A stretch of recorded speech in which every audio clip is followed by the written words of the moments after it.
கும்பம். இந்த கும்பத்துக்கு ஒரு சிறப்பு. 1000 வார்த்தைகள் உதிர்த்தாலும் ஆறுதல் படுத்த முடியாத ராசி. 1000 வாக்கியங்களை தொகுத்தாலும் பகுத்தாலும் பட்ட துன்பம் தாயா. சாமி நல்லா சொல்றேன் சார். கும்பத்துக்கு ஏன் அப்படி சார்? விருச்சிக கும்பத்தை மட்டும் நிறைய எப்படி சார் கமெண்ட்ஸ்ல போடுறாங்க. அது எனக்கு தெரியல. கும்பத்துக்கு வரும்போது ஒரு எனர்ஜிஸ் வந்துடும்.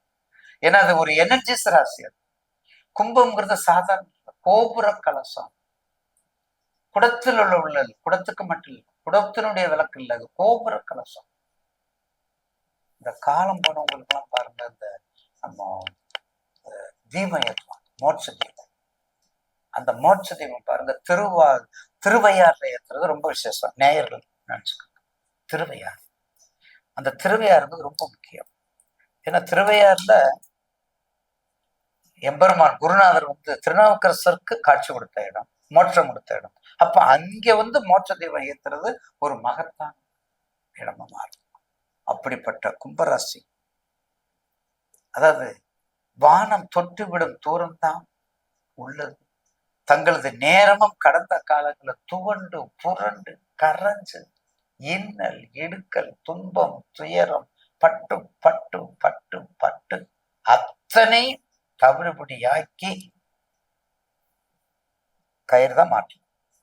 தாம்பு கயிறுக்குள்ளதான் உள்ள நுழைச்சாச்சு, கால தூக்கல.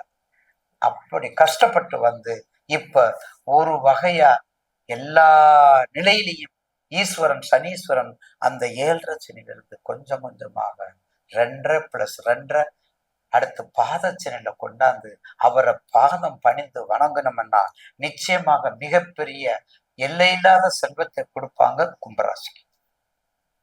மறந்துடாதீங்க, கும்பராசிக்கு நிச்சயமாக 10ஆம் இடத்தை 5ஆம் பார்வை, 12ஆம் இடத்தை 7ஆம் பார்வை, 10ஆம் இடத்தை 5ஆம் பார்வை, 12ஆம் இடத்தை 7ஆம் பார்வை, 2ஆம் இடத்தை 9ஆம் பார்வை. இதுல என்ன விசேஷம்னா, இந்த பார்வை சொல்றது எல்லாருமே நாங்க சொல்றோம். ஆனா அந்த 3, 6, 8, 12ஆம் பார்வையை வரும்போதுதான் கொஞ்சம் கவனமா இருக்கும். 10ஆம் இடம் தொழில், 10ஆம் இடம் ப்ரொபோசல், 10ஆம் இடம் ஜாப்பு, 10ஆம் இடம் எல்லாத்தையும் கொடுக்கக்கூடியது. எல்லா தொழிலுக்கும் அதிகார தோரணை கொடுக்கக்கூடிய இடத்த 5ஆம் பார்வை பார்க்கறாங்க. அப்ப என்ன, எனக்கு 80 வயசாயிருச்சுப்பா, எனக்கு 70 வயசாயிருச்சுப்பா, எனக்கு 60 வயசாயிருச்சுப்பா, என்னால எதுவும் பண்ண முடியலப்பா. அடுத்து யாரு 5ஆம் பார்வை? குழந்தைகள். அந்த குழந்தை என் பையன் படிச்சு வந்த பிறகுதாப்பா நான் நிம்மதியா இருக்கிறேன். என் பையன் படிச்சு வந்த பிறகுதாப்பா நான் நல்லா சாப்பிடுறேன். எப்பத்தாப்பா ஒரு வீடு வாங்கணும், இப்பத்தாப்பா ஒரு மாடு வாங்கி இறைவனுக்கு பால் கறந்து கொடுத்தோம். அப்ப 5ஆம் பார்வைங்கிறது குழந்தைக்கு உரியது, ஞானத்துக்குரியது, அறிவுக்குரியது, கல்யாணத்துக்கும் உரியது.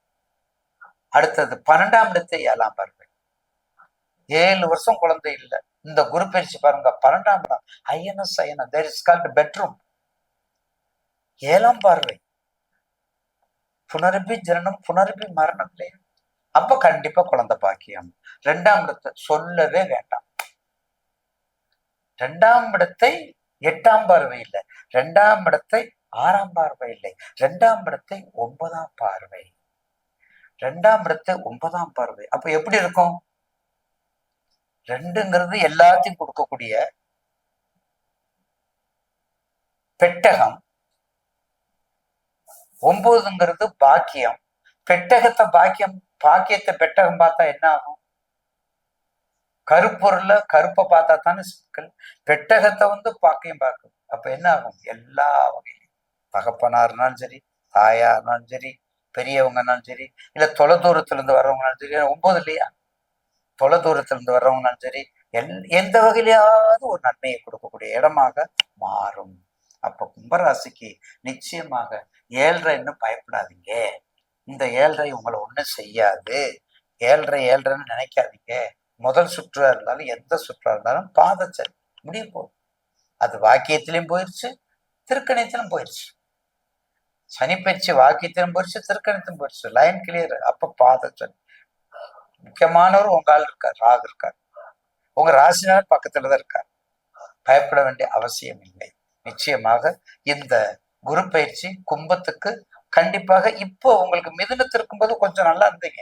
ஏன்னா மிதுனத்துல இருந்து 7, 8, 9ஆம் பார்வையை பார்க்கிறாரு. ஆனா இப்போ உங்க ராசிக்கு எங்க இருக்காரு பாருங்க, 6. ஆனா 6ல உச்சம் பெற்றிருக்காரு. 6ல உச்சம் பெற்றிருந்தாலும் அந்த தாக்கத்துக்குரிய அந்த பாவகத்துக்கு தன்மையை மாற்றாமல் கொடுப்பார். கொஞ்சம் வைத்திய செலவு குறைக்கணும், கொஞ்சம் மருத்துவ செலவு கவனமா இருக்கணும். அது மட்டும் கவனமா வச்சுக்கிட்டா நிச்சயமாக ஒரு நல்ல எதிர்காலத்தை உங்களுக்கு கொடுப்பார். மாற்று கருத்தல்ல. சபதி, தொண்டு, வெளிநாடு கண்டிப்பா நான் ஏற்கனவே சொல்லியிருக்கிறேன். மிதுனம், துலாமும், சதயம், கும்பம் வெளிநாடு போயே ஆகணும். வெளிநாடு போயே ஆகணும். மாற்று கருத்தல்ல. கண்டிப்பாக ஒரு நல்ல ஒரு மோட்சம் கிடைக்கும். கண்டிப்பாக. ஏன்னா அதுல இருக்கிற நட்சத்திரங்கள் ஏற்கனவே அவிட்டம் வந்துருச்சு மகரத்துல. இப்ப அந்த அவிட்டமும் கும்பத்துல, அடுத்தது பூரட்டாதி சதயம். ஒரு முறையாவது கண்டிப்பாக பூரட்டாதி நட்சத்திரக்காரங்கள் ஒரு முறை இப்ப சித்திரகுப்தம், இந்த சித்ரா பௌர்ணமி அதுக்கு போகலாம். அதுக்கு அடுத்தது திருச்செங்கோடு ஒரு முறை சென்று ஒரு 21 பிரதர்சனம் சுத்துங்க. இழுப்பெண்ணெய் வாங்கி போடுங்க. திருச்செங்கோடு போயிட்டு இழுப்பெண்ணெய் வாங்கி சாப்பிடுங்க. வெற்றி மேல் வெற்றி உண்டாகும். அதுல மாற்று கருத்து அல்ல.